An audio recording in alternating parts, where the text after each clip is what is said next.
Halo guys, kembali lagi di channel Dian Wijaya. Nah, pada video kali ini gue bakal membahas alur cerita komik yang berjudul Novel Extra. Sebelum kita masuk ke dalam videonya, buat kalian yang belum subscribe dulu guys. Oke, tanpa basa-basi lagi, kita langsung masuk ke videonya. Di episode sebelumnya, kita diperlihatkan kalau Yoyonha disekap oleh Yeonhyun di ruangan kamarnya.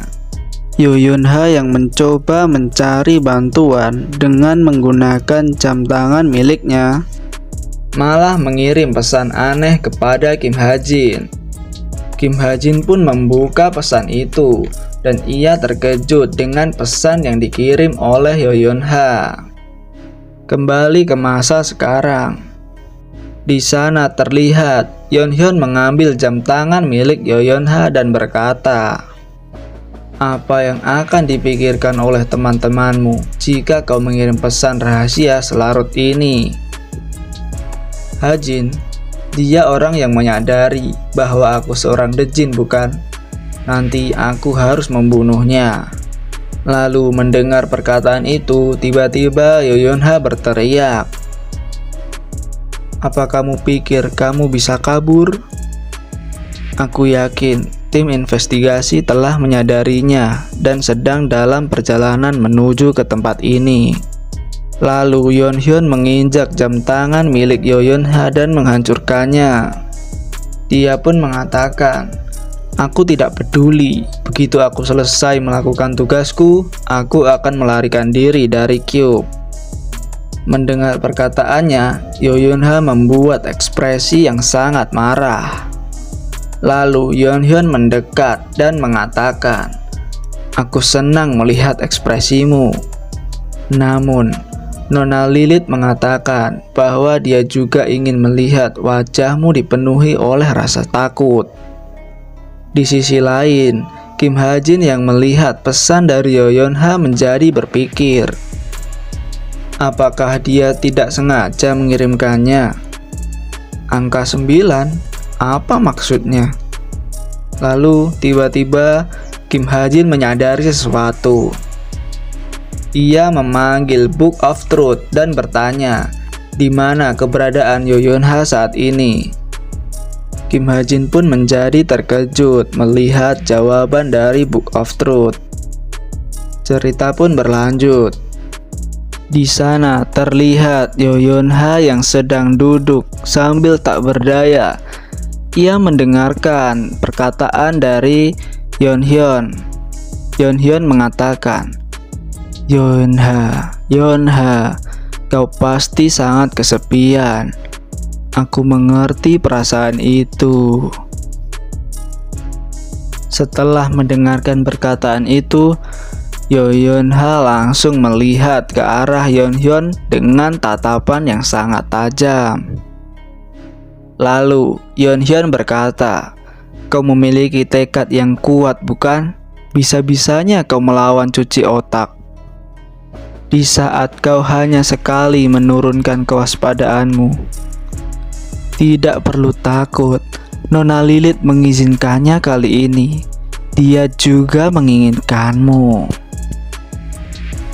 kata Yeonhyun sambil menempelkan jidatnya ke kepala Yoyonha. Yoyonha pun menjadi kesal dan ia mencoba untuk melepaskan diri.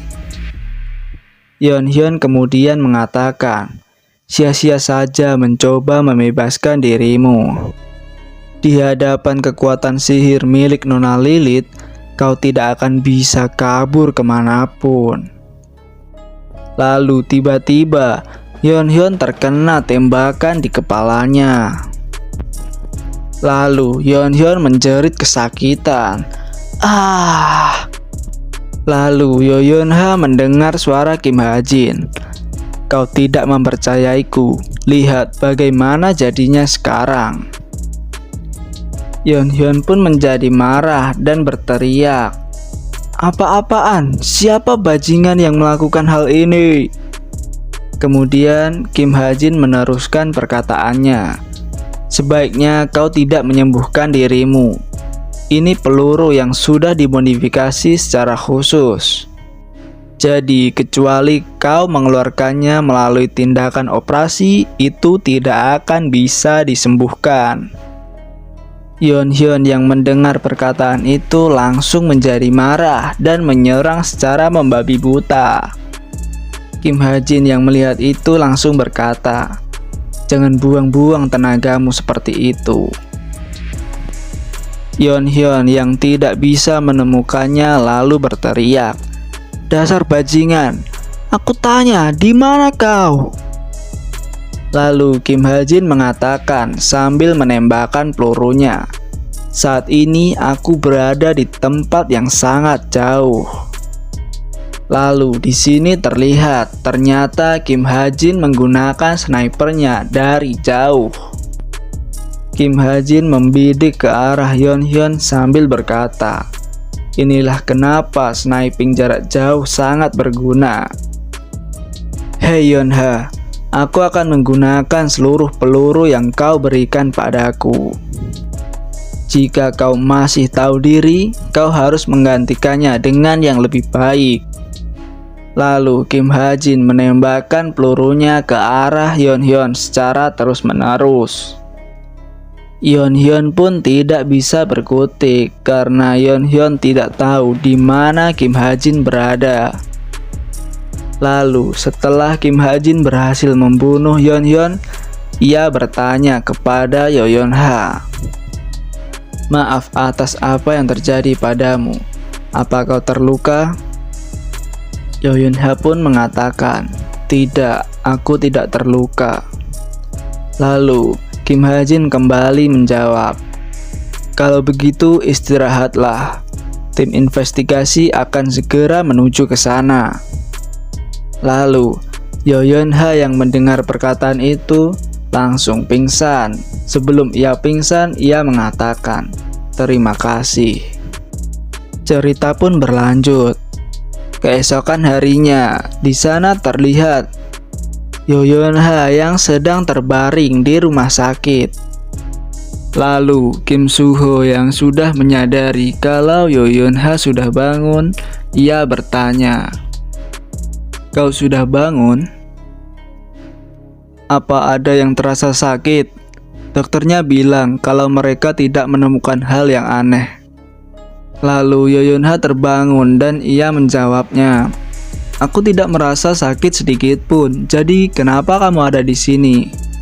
Kim Soo-ho pun menjawab, "Kami bergantian merawatmu. Aku Nayun Jongha Horak." Lalu tiba-tiba Yeon-ha memotong perkataannya dan menanyakan, "Kenapa kalian melakukan hal itu?"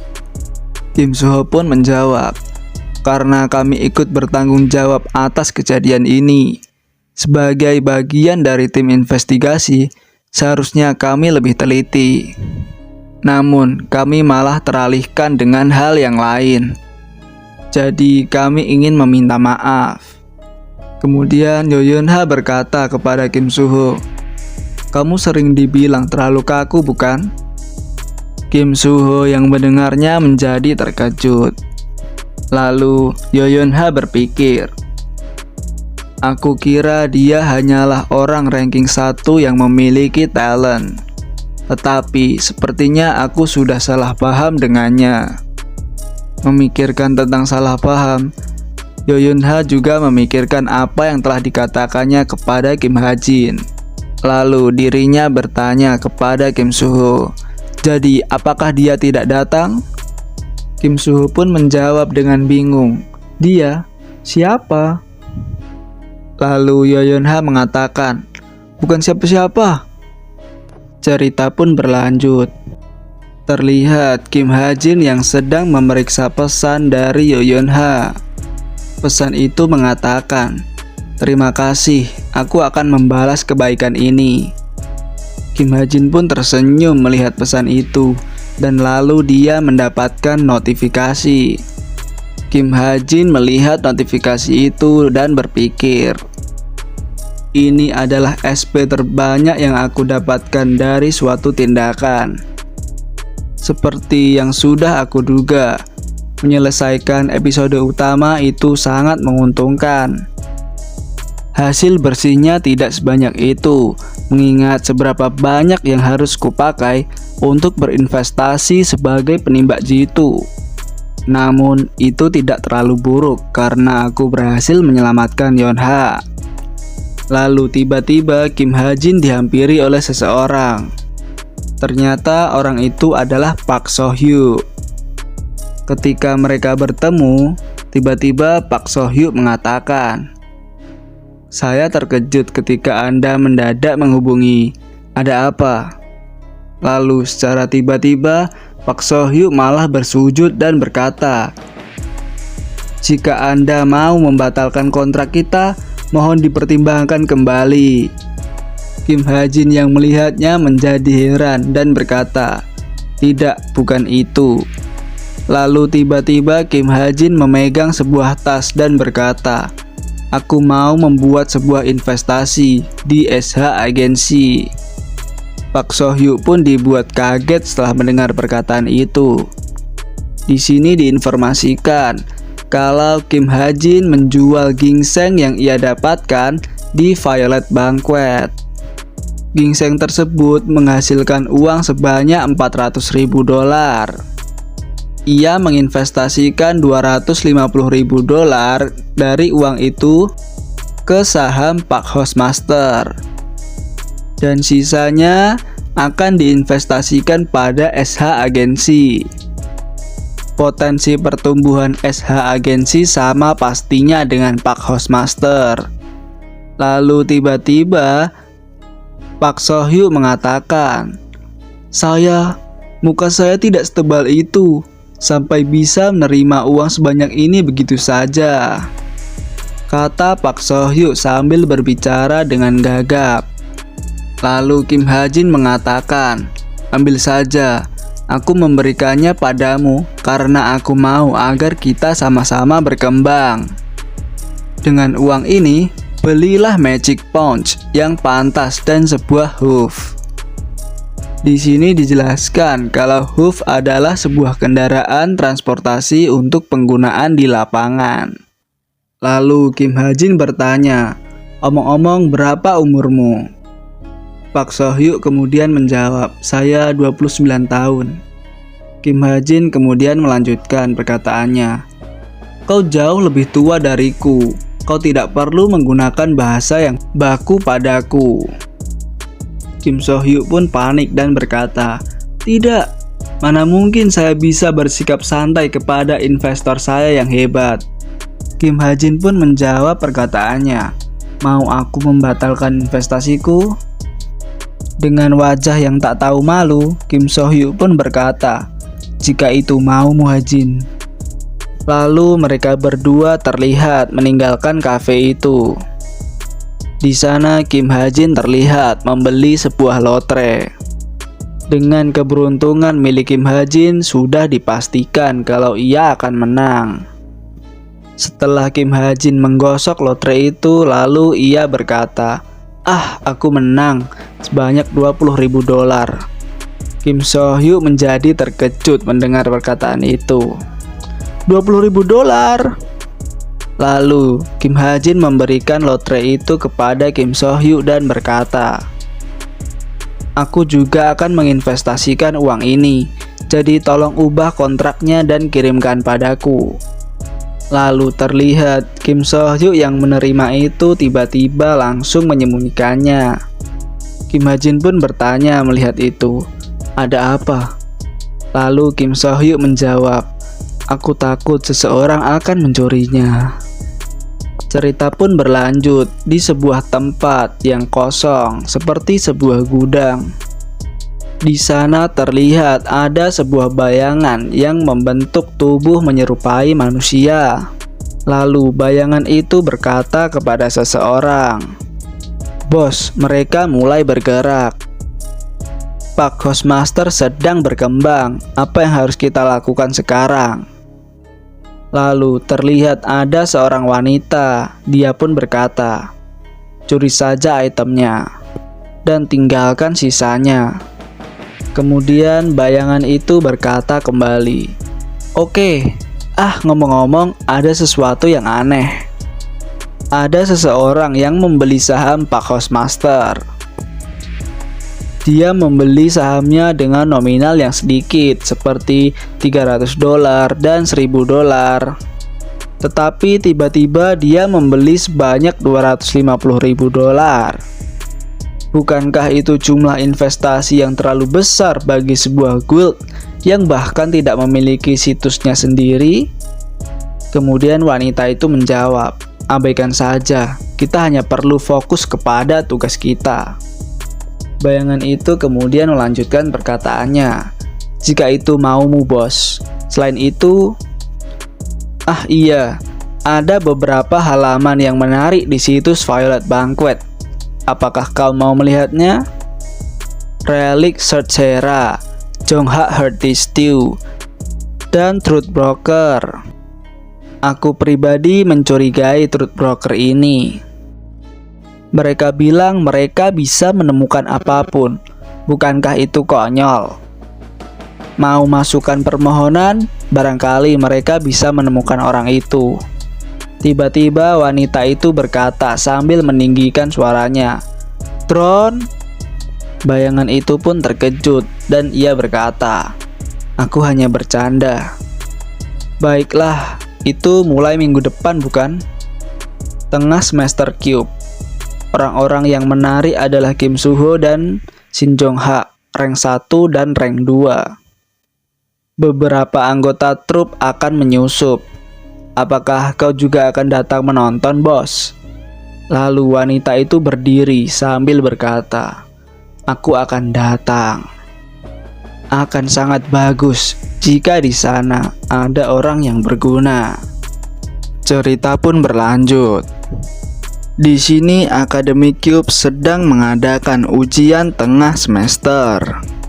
Pada minggu ujian, Cube mengizinkan para agensi yang mempekerjakan para hero seperti guild dan asosiasi, dan juga keluarga dari para kadet untuk berkunjung. Dengan kedatangan banyak orang dari penjuru dunia, ujian ini hampir menjadi sebuah festival. Di sana terlihat Kim Ha-jin yang sedang memegang drone miliknya dan mengatakan, "Tidak banyak yang sudah kurekam. Aku rasa aku masih harus menunggu." Lalu ia pun menerbangkan drone miliknya. Sambil melihat drone itu, Kim Ha-jin berpikir, "Drone yang aku dapatkan dari Pak So-hyuk, aku menerbangkannya mengelilingi Cube.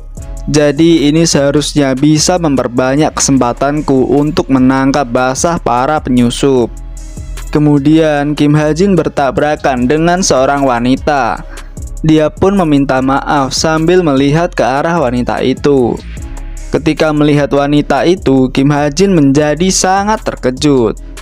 Dia pun kemudian memalingkan kepalanya dari wanita itu dan berpikir, "Sial, aku bertatapan langsung dengannya. Aku harus mengatakan sesuatu yang tidak mencurigakan."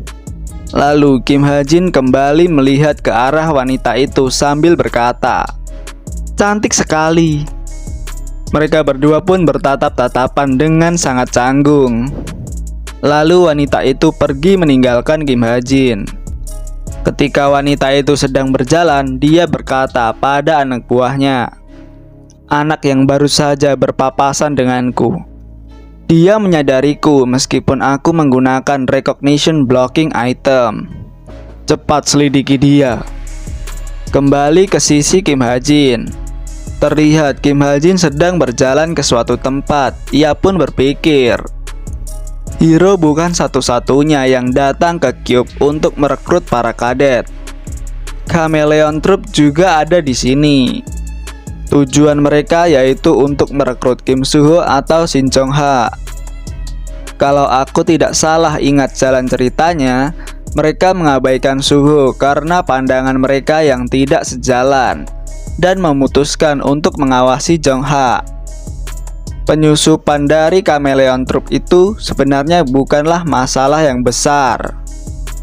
Masalahnya yaitu jika jalan ceritanya berubah dan mereka akhirnya bertarung dengan para hero yang berjaga di lokasi ujian, ini tidak akan berakhir dengan 1 atau 2 korban jiwa saja.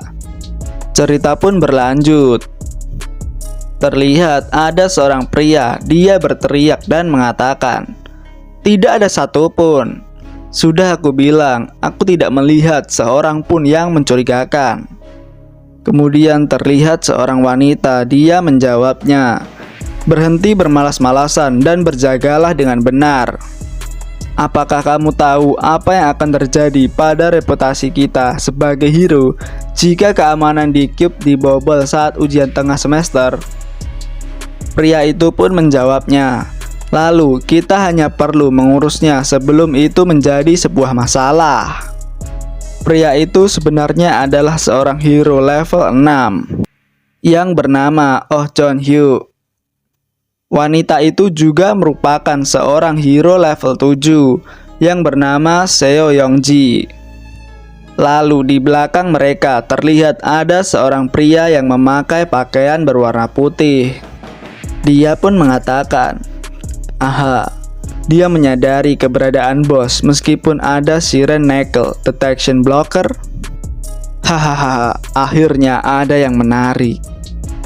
Aku hampir mati bosan karena hanya ada orang-orang lemah di sini. Memangnya siapa dia? Hah? Aku akan memulai keributan dengannya terlebih dahulu. Lalu seorang pria yang terlihat seperti anak kecil yang memiliki rambut berwarna putih. Dia pun mengatakan, "Santailah sedikit. Kita mungkin saja bisa mengetahui siapa dirinya tanpa harus turun tangan secara langsung. Sekarang sudah hampir saatnya waktu ujian dimulai." Cerita pun berlanjut. Terlihat Kim Ha Jin yang sedang berjalan di sebuah lorong. Ketika Kim Ha Jin sedang berjalan, tiba-tiba Yo Yun Ha yang sedang menunggunya mengajaknya berbicara. Yo Yun Ha mengatakan, "Hei Kim Ha Jin, apakah kau sedang menuju ke arena?" Kim Ha Jin pun menjawab, "Benar, aku memiliki pertandingan pertama sebentar lagi." Lalu tiba-tiba Yo Yun Ha memanggil seseorang yang membawa sebuah koper. Dia pun mengatakan, "Di dalamnya terdapat 100 peluru dengan kualitas terbaik. Kamu mungkin tidak bisa menggunakannya di arena. Tetapi pakai saja mereka sesukamu dan katakan padaku jika kamu membutuhkannya lagi," kata Yo Yun Ha sambil memberikan kopernya kepada Kim Ha Jin. Lalu ketika Kim Ha Jin menerima koper itu, Yo Yun Ha pun mengatakan, "Asal kamu tahu saja, aku tidak akan menganggap kita impas hanya dengan ini. Anggap saja ini sebagai hadiah. Oh ya, mereka masih memintaku untuk bersaksi terkait masalah di jin itu. Namun aku tidak memberitahu mereka bahwa kamulah yang membantuku dengan menembak dejinya." Kemudian Kim Ha Jin menjawab, "Baiklah, tolong tetap simpan rahasia itu." Lalu Yo Yun Ha melihat ke arah Kim Ha Jin dan mengatakan, "Aku paham bahwa kamu menyembunyikan kekuatanmu karena suatu alasan. Namun, kamu akan kesulitan melakukan ujian kalau kamu seperti itu." Kim Ha Jin terkejut mendengar perkataannya. Dia pun lalu mengatakan, "Menyembunyikan kekuatanku? Padahal aku tidak menyembunyikan kekuatanku." Di sisi lain, di ruang tunggu para kadet, di sana terlihat Kim Ho Rak yang sedang duduk sambil mengangkat barbelnya. Dia pun mengatakan dengan nada yang sangat marah, "Tunggu saja kau Kim Ha Jin, aku akan menghabisimu." Oke guys, videonya sampai sini dulu. Makasih banget buat yang udah nonton. Kita bakal lanjut di part berikutnya. See you on the next video. Bye bye.